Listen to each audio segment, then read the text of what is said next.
तीन शिरी सहा हात तया माझा दंडवत. श्री स्वामी समर्थ. नमस्कार स्वामी भक्त हो, स्वागत आहे तुमचं पुन्हा एकदा नवीन व्हिडिओमध्ये. या व्हिडिओचं शीर्षक आहे भक्ती. त्याआधी व्हिडिओ पूर्ण पहा आणि चॅनलला सबस्क्राईब केलं नसेल तर आत्ताच सबस्क्राईब करून घ्या. चला व्हिडिओला सुरुवात करू.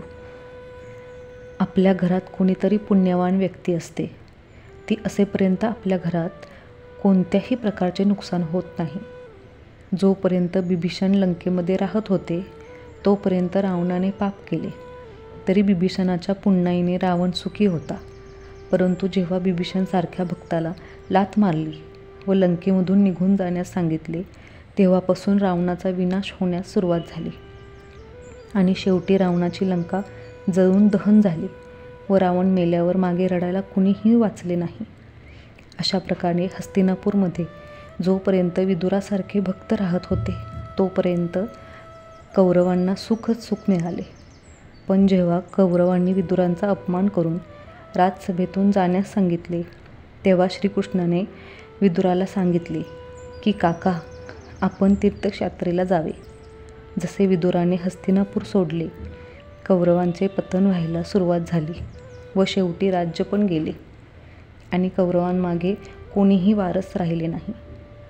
याच प्रकारे आपल्या कुटुंबात अथवा मित्रपरिवारात जोपर्यंत कोणी भक्त किंवा पुण्यवान आत्मा राहतो तोपर्यंत आपण व आपल्या घरात आनंद असतो.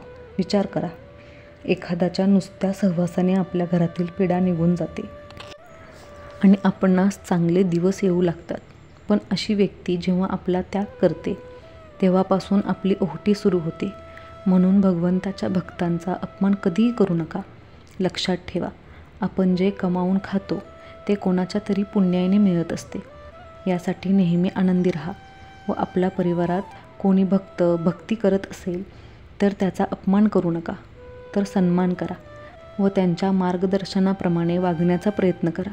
माहीत नाही संसाराची गाडी कोणाच्या पुण्याईने चालते. आई वडील, वयोवृद्ध, मित्र व अतिथींचा नेहमी सन्मान करा व सद्गुरूंनी दाखवलेल्या मार्गाप्रमाणे देवाची भक्ती करत जीवन जगत राहा. सोबत काही घेऊन आलो नाही व जाताना या संसारातून काही घेऊन जायचे नाही, हे कायम लक्षात ठेवा. श्री स्वामी समर्थ. व्हिडिओ आवडल्यास लाईक, शेअर, सबस्क्राईब करा. कमेंट करायला विसरू नका. धन्यवाद.